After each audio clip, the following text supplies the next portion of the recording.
All right, let's jump right in. Picture a local Malaysian scrapyard. You know the kind, buzzing with activity, filled with hard work, and so much untapped potential. Now imagine that same business transforming into a real competitor on the global stage, a true leader. It sounds like a massive leap, doesn't it? Well, that's the exact journey we're going to break down right now.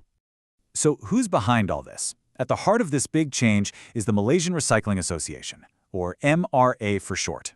You gotta understand, they're not just some industry group. They're basically the architects building a pathway to lift up the entire sector, one business at a time. And that leads us to the million-dollar question, right? How on earth does a local yard make that huge jump to become a global leader? Well, I can tell you, it's not about luck. It's about building a solid bridge over some very real and, let's be honest, very expensive challenges. To really get what's going on, we have to start at square one, the typical Malaysian scrapyard. These places, they're the absolute backbone of the circular economy. But they're also trying to navigate a total minefield of risks and rules that can stop a growing business dead in its tracks. And let's be super clear, this is not a small-time game anymore. The recycling industry is a strategic cornerstone for Malaysia. That means the pressure to get professional, to comply with the rules, and to grow, it's not just a business goal, it's a national priority. So what is actually holding these businesses back? Well, it's like trying to get through a maze, a really complex maze full of high-stakes hurdles. And getting through it is the first and often the toughest part of the whole journey. Okay, this slide right here, this is the daily battle. We are talking about juggling crazy complex rules from the Department of Environment, MITI, Customs, even SIRIM.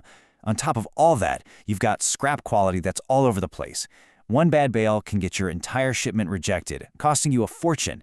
And you're doing all this while trying to handle hazardous materials safely and find the money you desperately need to expand. It is a huge, huge task. And to make this super real, let's just talk about one number. 100,000 ringgit. That is the potential fine from the Department of Environment, the DOE, for just one slip-up. One mistake can hit you with a bill that could literally cripple your business. And this lays it all out, doesn't it? It shows the choice every single recycler has to make. You can invest, say, 10 to 20,000 ringgit a year to get your compliance right. Or you can roll the dice and risk a fine that's 5 to 10 times that amount. And that's not even counting them seizing your shipments or, even worse, taking away your license. The math is simple. Being proactive isn't just about playing it safe, it's about being smart. So this is where the MRA training bridge comes into play. It is the solution. It's structured, it's led by experts, and it's designed to get recyclers over these hurdles and onto a clear path toward real, profitable growth. The MRA's whole approach is built on two super strong pillars. On one side, you've got the Scrap and Recycling Professional Curriculum. That's all your technical stuff, learning to grade scrap like a pro, mastering new processing techniques, and nailing all the safety rules. Then, on the other side, there's the Grant and Finance Readiness Program. This gives you the strategic firepower. You know, how to get funding, how to write killer proposals, and design pitch decks that actually win. It's the whole package. Now this is the part that really matters. This isn't just sitting in a classroom listening to lectures. The training is split 50-50, half classroom theory, half practical, hands-on training right there in a real yard. You learn the why in the classroom, and then you immediately go learn the how on the ground. That means every skill you learn is something you can use the very next day.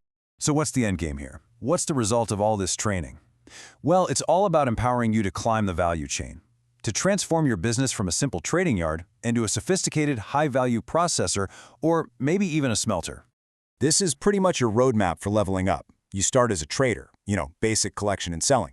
With the right skills, you move up to level 1-3 processing, sorting, shredding, baling your materials. Then the MRA curriculum gives you that bridge to the advanced stuff where you're doing complex alloy separation.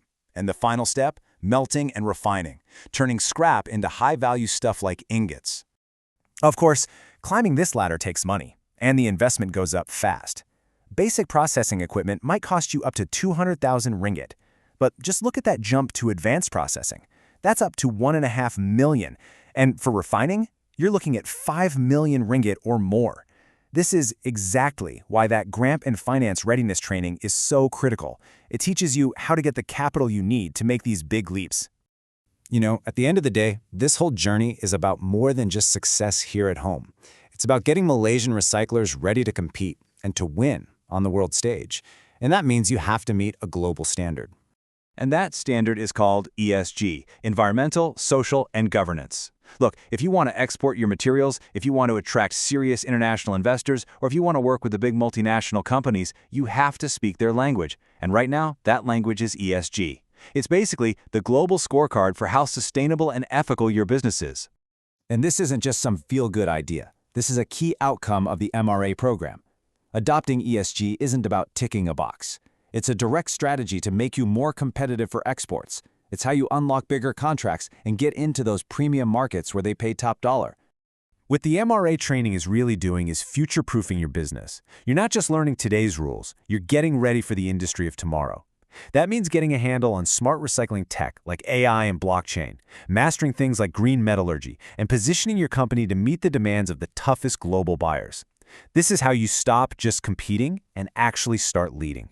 So here's the bottom line. The industry is not standing still. Your competition, both here in Malaysia and overseas, is getting smarter, more compliant, and way more competitive. The MRA has built the bridge for you to do the same thing. The only question left is, are you ready to cross it?